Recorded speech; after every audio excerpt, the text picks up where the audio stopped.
Hi friends, I'm Firefighter Andrew. Today I'm going to be reading you Mike Mulligan and his steam shovel. I'm sitting in front of 94 Ladder 5, which is our ladder truck, and it has a really big ladder on the top. It's about 100 feet, and we use it to get onto people's roofs and stuff like that in order to help them if they have a fire in their chimney.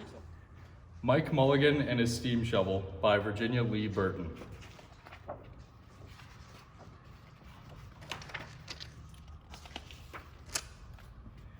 Mike Mulligan had a steam shovel, a beautiful red steam shovel.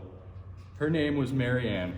Mike Mulligan was very proud of Mary Ann. He always said that she could dig as much in a day as 100 men could dig in a week, but he never had been quite sure that this was true. Mike Mulligan and Mary Ann had been digging together for years and years. Mike Mulligan took such good care of Mary Ann, she never grew old. It was Mike Mulligan and Mary Ann and some others who dug the great canals for the big boats to sail through.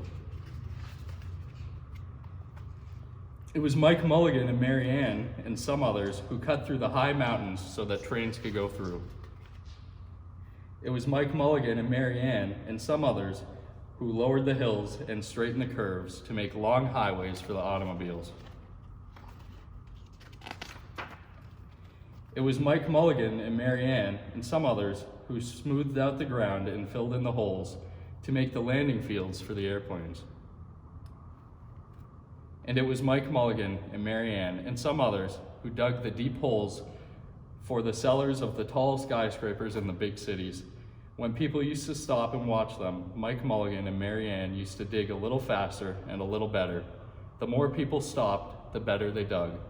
Some days, they would keep as many as 37 trucks busy taking away the dirt they had dug. Then, along came the new gasoline shovels, and the new electric shovels, and the new diesel motor shovels, and took away all the jobs from the steam shovels. Mike Mulligan and Mary Ann were very sad. All of the other steam shovels were being sold for junk, or left out in gravel pits to rust and fall apart. Mike loved Mary Ann, and he couldn't do that to her. He had taken such good care of her that she could still dig as much in a day as 100 men could dig in a week. At least he thought she could, but he still wasn't quite sure. Everywhere they went, the new gas shovels and the new electric shovels and the new diesel motor shovels all had the jobs. No one wanted Mike Mulligan and Mary Ann anymore. Then one day, Mike read in the newspaper that the town of Popperville was going to build a new town hall. "We're going to dig that cellar of the town hall," said Mike to Mary Ann, and off they started. They left the canals and the railroads and the highways and the airports and the big cities where no one wanted them anymore and went out away into the country. They crawled along slowly up the hills and down the hills till they came to the little town of Popperville. When they got there, they found that the selectmen were just deciding who should dig the big cellar for the new town hall. Mike Mulligan spoke to Henry B. Swap, one of the selectmen. "I heard," he said, "that you're going to build a new town hall. Mary Ann and I will dig that cellar for you in just one day." "What?" said Henry B. Swap. "Dig a cellar in a day? It would take 100 men at least a week to dig the cellar for our new town hall." "Sure," said Mike, "but Mary Ann can dig as much in a day as 100 men can dig in a week." Though he had never been quite sure that this was true, then he added, "If we can't do it, you won't have to pay." Henry B. Swap thought that this would be an easy way to get part of the cellar for nothing. So he smiled in a rather mean way and gave the job of digging the cellar to the new town hall to Mike Mulligan and Mary Ann. They started in early the next morning, just as the sun was coming up. Soon, a little boy came along. "Do you think you'll finish by sundown?" he said to Mike Mulligan. "Sure," said Mike, "if you stay and watch us. We'll always work faster and better when someone is watching us." So the little boy stayed to watch. Then Miss McGillicuddy, Henry B. Swap, and the town constable came over to see what was happening, and they stayed to watch. Mike Mulligan and Mary Ann dug a little faster and a little better. This gave the little boy a good idea. He ran off and told the postman with the morning mail, the telegraph boy on his bicycle, and the milkman with his cart and horse, the doctor on his way home, and the farmer with his family coming into town for the day, and they all stopped and stayed to watch. That made Mike Mulligan and Mary Ann dig a little faster and a little better. They finished the first corner neat and square, but the sun was getting higher. Now the girl who answers the telephone called up the next towns of Bangerville and Bopperville and Kipperville and Copperville and told them what was happening in Popperville. All of the people came over to see if Mike Mulligan and his steam shovel could dig the cellar in just one day. The more people came, the faster Mike Mulligan and Mary Ann dug. But they would have to hurry. They were only halfway through and the sun was beginning to get low. They finished the third corner, neat and square. Never had Mike Mulligan and Mary Ann had so many people to watch them. Never had they dug so fast and so well, and never had the sun seemed to go down so fast. "Hurry, Mike Mulligan! Hurry, hurry!" shouted the little boy. There's not much more time. Dirt was flying everywhere, and the smoke and steam were so thick that the people could hardly see anything. But listen! Bang! Crash! Slam! Louder and louder, faster and faster. Then suddenly, it was quiet. Slowly the dirt settled down.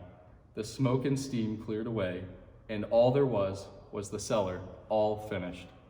4 corners, neat and square, 4 walls, straight down, and Mike Mulligan and Mary Ann at the bottom, and the sun was just going down beyond the hill. "Hooray!" shouted the people. "Hooray for Mike Mulligan and his steam shovel. They have dug the cellar in just one day." Suddenly, the little boy said, "How are they going to get out?" "That's right," said Miss McGillicuddy to Henry B. Swap. "How is he going to get his steam shovel out?"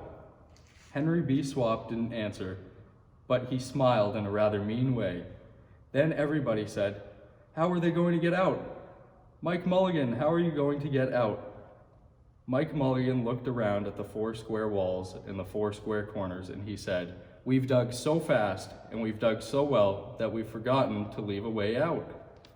Nothing like this had ever happened to Mike Mulligan and Mary Ann before, and they didn't know what to do.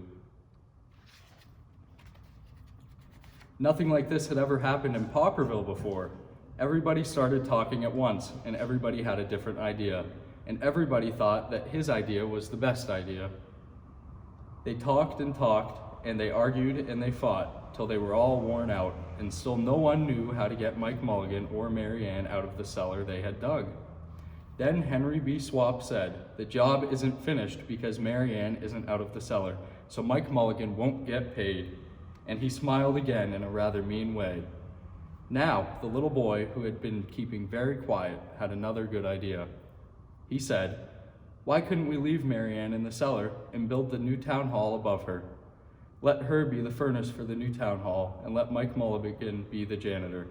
Then you wouldn't have to buy a new furnace, and we could pay Mike Mulligan just for digging the cellar, all in one day." "Why not?" said Henry B. Swap, and he smiled in a way that was not so mean. "Why not?" said Miss McGillicuddy. "Why not?" said the town constable. So they found a ladder and climbed down into the cellar to ask Mike Mulligan and Mary Ann. "Why not?" said Mike Mulligan. So it was decided, and everybody was happy. They built the new town hall right over Mike Mulligan and Mary Ann, and it was finished before winter. Every day, the little boy goes over to see Mike Mulligan and Mary Ann, and Miss McGillicuddy takes him nice hot apple pies. As for Henry B. Swap, he spends most of his time in the cellar of the new town hall, listening to the stories that Mike Mulligan has to tell, and smiling in a way that isn't mean at all. Now, when you go to Popperville, be sure to go down into the cellar of the new town hall. There they'll be, Mike Mulligan and Mary Ann.